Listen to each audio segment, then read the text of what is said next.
Hey Collective, it's great to be back with you guys for another Daily Devo. We're jumping into 1 Corinthians chapter 11, and I want to begin this chapter by kind of looking at, if you're reading the NIV version like I am, you can see the title is Uncovering the Head in Worship. And I don't know if you guys know a whole lot of the cultural perspective in the time that Paul was writing these words to the church in Corinth, but this first section of chapter 11 talks about a man having long hair and a woman having long hair versus short hair, and how a woman needs to have her head covered and a man can't have his head covered when they pray. And it can be very confusing if you don't understand what that means. But all of these things to be said, all the way from the beginning of chapter 11 through verse 16, Paul is calling Christians to be different than the culture around them. Paul isn't saying that right now, today, in 2020, that I can't have long hair as a man, or that a woman can't have short hair as a woman. But in this time, those things represented who they were as people to the community around them. And Paul is saying, be different than the community, be different than the culture around you, and don't fall into what they tell you that you have to do. Because we're called by Christ to be different and to go into our communities, to go into the culture and represent him and who he is on our hearts. And so hear that and read that in those words. But then I want to jump into also verses 17 through the end of the chapter where Paul is talking about taking communion together.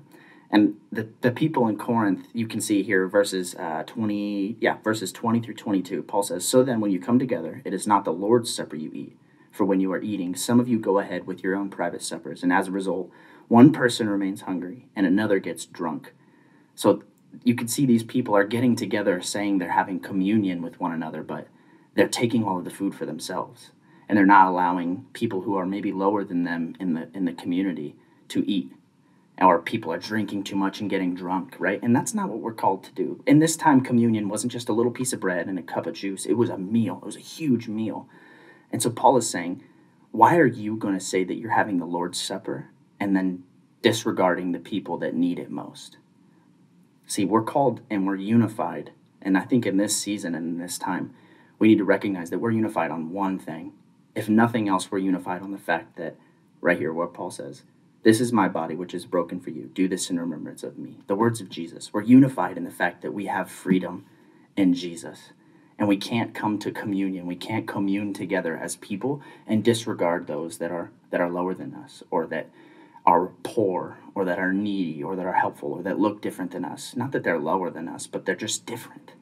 And so Paul says that we're beautiful in our differences, but we're unified on the fact that Jesus died for all of us and that we have eternal life through him. And so that I hope in this season, in this short 3-minute video on 1 Corinthians chapter 11, you guys can find some hope, find some encouragement in the fact that we're unified on the fact that Jesus died for us and that we can commune together, and we need to commune together and have unity on the fact that Jesus died for us and loves us enough to create a way for us to be in an everlasting relationship with him. So we'll see you guys tomorrow for another Daily Devo.